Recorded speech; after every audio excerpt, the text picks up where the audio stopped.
DK Shivakumar ಮಹಾಕುಂಭಮೇಳಕ್ಕೆ ಭೇಟಿ ಕೊಟ್ಟ ನಂತರ ರಾಜ್ಯದ ಮುಖ್ಯಮಂತ್ರಿ ಆಗ್ಬಿಟ್ರೆ ಎಲ್ಲಿ ದೇವರ ವರದಿಂದಲೇ ಅವರು ಸಿಎಂ ಆಗ್ಬಿಟ್ರು ಅಂತ ಜನ ಮಾತನಾಡ್ಕೊಂಡು ಬಿಡ್ತಾರೆ ಅಂತ ಕಾಂಗ್ರೆಸ್ ಹೈಕಮಾಂಡ್ ನಿರ್ಧರಿಸಿದಂತಿದೆ. ಯಾಕಂದ್ರೆ ಡಿಕೆಶಿ ಅವರ ಸದ್ಯದ ಪರಿಸ್ಥಿತಿ ಹಾಗೇ ಇದೆ. ಡಿಕೆಶಿ ಪರಿವಾರ ಸಮೇತ ಮಹಾಕುಂಭಮೇಳಕ್ಕೆ ಹೋಗಿ ಪುಣ್ಯ ಸ್ನಾನ ಮಾಡ್ಕೊಂಡು ಬಂದ ನಂತರ ಅವರ ಲಕ್ಕು ಕುದುರೋ ಬದಲು ಬ್ಯಾಡ್ ಲಕ್ಕು ಶುರುವಾದಂತೆ ಹೈಕಮಾಂಡ್ ಪ್ಲಾನ್ ಮಾಡಿಕೊಂಡಿದೆ. ಮಹಾಕುಂಭಮೇಳಕ್ಕೆ ಹೋದ ಮೇಲೆ ಡಿಕೆಶಿ ಟಾರ್ಗೆಟ್ ಆಗ್ತಾ ಇದ್ದಾರೆ ಅಂತ ಬಿಜೆಪಿ ಕಾರ್ಯಕರ್ತರು ಮಾತನಾಡ್ಕೊಳ್ತಾ ಇದ್ದಾರೆ. ಇದು ಸರಿಯಾದ ಸಮಯ. ಇದೀಗ ಡಿಕೆ ಶಿವಕುಮಾರ್ ಅವರ ರಾಜಕೀಯ ಬದುಕಿಗೆ ಕೊಡಲಿ ಪೆಟ್ಟು ಕೊಟ್ಟರೆ ಮಹಾಕುಂಭಮೇಳಕ್ಕೆ ಹೋಗಿದ್ದಕ್ಕೆ ಹೀಗಾಯಿತು ಅಂತ ಜನ ಮಾತನಾಡ್ಕೊಳ್ತಾರೆ ಅನ್ನೋ ನಂಬಿಕೆ ಕಾಂಗ್ರೆಸ್ ಹೈಕಮಾಂಡ್ಗೆ ಇರಬಹುದು. ಅದರಲ್ಲೂ ಮಲ್ಲಿಕಾರ್ಜುನ್ ಖರ್ಗೆ ಸಾಹೇಬರು ಡಿಕೆ ಶಿವಕುಮಾರ್ ಕುಂಭಮೇಳಕ್ಕೆ ಭೇಟಿ ಕೊಟ್ಟ ವಿಚಾರವಾಗಿ ಹೊರಗೆ ಏನೂ ಹೇಳದೆ ಹೋದರೂ ಕೂಡ ಒಳಗೊಳಗೆ ಬೇಜಾರಾಗಿದ್ದಾರೆ. ಈಗಿನ ರಾಜಕೀಯ ವಿದ್ಯಮಾನಗಳ ಪ್ರಕಾರ ಡಿಕೆ ಶಿವಕುಮಾರ್ ಅವರಿಗೆ ಮುಖ್ಯಮಂತ್ರಿ ಪಟ್ಟ ಸಿಗೋದಿರಲಿ, ಸದ್ಯಕ್ಕೆ ಅವರಿಗೆ ರಾಜ್ಯ ಕಾಂಗ್ರೆಸ್ ಅಧ್ಯಕ್ಷ ಸ್ಥಾನ ಉಳಿಸ್ಕೊಂಡ್ರೆ ಸಾಕಾಗಿದೆ. ಅಂತಹ ಪರಿಸ್ಥಿತಿಗೆ ಡಿಕೆಶಿ ಅವರನ್ನ ತಂದು ನಿಲ್ಲಿಸಲಾಗಿದೆ. ಮಲ್ಲಿಕಾರ್ಜುನ್ ಖರ್ಗೆ ಅವರೇ ಡಿಕೆ ಶಿವಕುಮಾರ್ ಅವರನ್ನ ರಾಜ್ಯಾಧ್ಯಕ್ಷ ಸ್ಥಾನದಿಂದ ಕೆಳಗಿಳಿಸುವ ಸೂಚನೆ ಕೊಟ್ಟಿದ್ದಾರೆ. ಡಿಕೆ ಶಿವಕುಮಾರ್ ಕೆಪಿಸಿಸಿ ಅಧ್ಯಕ್ಷ ಸ್ಥಾನದಿಂದ ಇಳಿಯೋದು ಬಹುತೇಕ ಪಕ್ಕಾ ಆಗಿದೆ. ಮತ್ತೊಂದು ಕಡೆ ಸಿದ್ದರಾಮಯ್ಯ ಬಣಕ್ಕೆ ಡಿಕೆಶಿ ವಿರೋಧಿಗಳ ಬಣ ಸಾಥ್ ಕೊಡ್ತಾ ಇದೆ. ಕೆಪಿಸಿಸಿ ಅಧ್ಯಕ್ಷ ಸ್ಥಾನದ ರೇಸ್ನಲ್ಲಿ ಸತೀಶ್ ಜಾರಕಿಹೊಳಿ ಮುಂಚೂಣಿಯಲ್ಲಿದ್ದಾರೆ.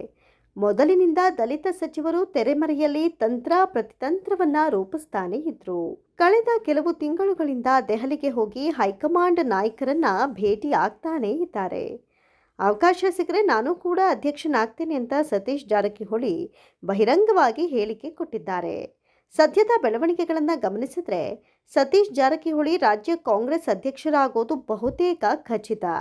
ಸತೀಶ್ ಜಾರಕಿಹೊಳಿ ಮತ್ತು ಕುಟುಂಬದ ಜೊತೆಗೆ ಡಿಕೆ ಶಿವಕುಮಾರ್ ಮುಸುಕಿನ ಗುದ್ದಾಟ ಇಂದು ನೆನ್ನೆಯದಲ್ಲ. ಡಿಕೆಶಿ ಬೆಳಗಾವಿ ರಾಜಕೀಯದಲ್ಲಿ ಹಸ್ತಕ್ಷೇಪ ಮಾಡುವುದು ಜಾರಕಿಹೊಳಿ ಕುಟುಂಬಕ್ಕೆ ಸಹಿಸಲು ಸಾಧ್ಯವಾಗ್ತಾ ಇರಲಿಲ್ಲ. ಸತೀಶ್ ಜಾರಕಿಹೊಳಿ ಡಿಕೆಶಿಯನ್ನ ಕಂಡ್ರೆ ಉರಿದು ಬೀಳ್ತಾ ಇದ್ರು. ಸಿಟಿ ರವಿ ಪ್ರಕರಣ ನಡೆದಾಗಲೂ ಸತೀಶ್ ಸಿಟ್ಟಿಗೆದ್ದು ಕೆಪಿಸಿಸಿ ಅಧ್ಯಕ್ಷರ ಬದಲಾವಣೆ ಆಗಲೇಬೇಕು ಅಂತ ಧ್ವನಿ ಎತ್ತಿದ್ರು. ಇದೀಗ ಮತ್ತೆ ಸತೀಶ್ ಜಾರಕಿಹೊಳಿ ಡಿಕೆಶಿಗೆ ಮುಳುವಾಗಿದ್ದಾರೆ.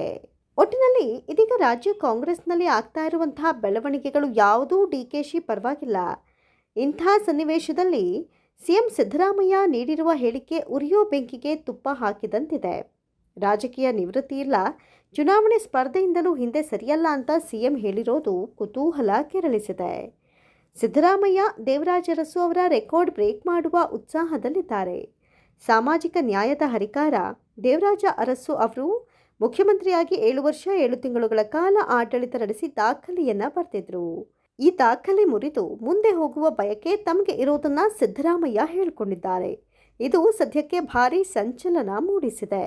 ಮಲ್ಲಿಕಾರ್ಜುನ ಖರ್ಗೆ ಅವರು ಶೀಘ್ರದಲ್ಲೇ ಕೆಲವು ರಾಜ್ಯಗಳಲ್ಲಿ ಅಧ್ಯಕ್ಷರ ಬದಲಾವಣೆ ಆಗತ್ತೆ.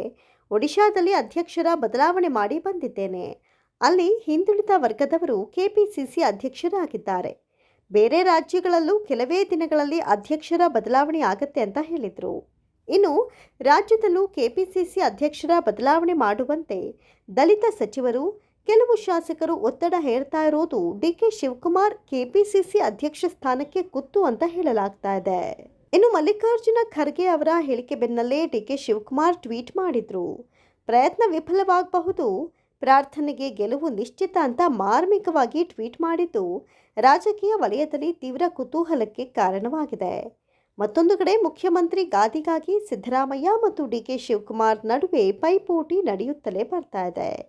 ಕೆಪಿಸಿಸಿ ಅಧ್ಯಕ್ಷರ ಬದಲಾವಣೆ ವಿಚಾರವನ್ನ ಮುಂದಿಟ್ಕೊಂಡು ಉದ್ದೇಶಪೂರ್ವಕವಾಗಿಯೇ ಡಿಕೆಶಿ ಪ್ರಭಾವವನ್ನು ಕುಗ್ಗಿಸುವ ಪ್ರಯತ್ನಗಳನ್ನು ಮಾಡಲಾಗ್ತಾ ಇದೆ ಅಂತ ಹೇಳಲಾಗುತ್ತಿದೆ. ಮುಂದೆ ಏನಾಗುತ್ತೋ ಕಾದು ನೋಡಬೇಕು ಅಷ್ಟೇ.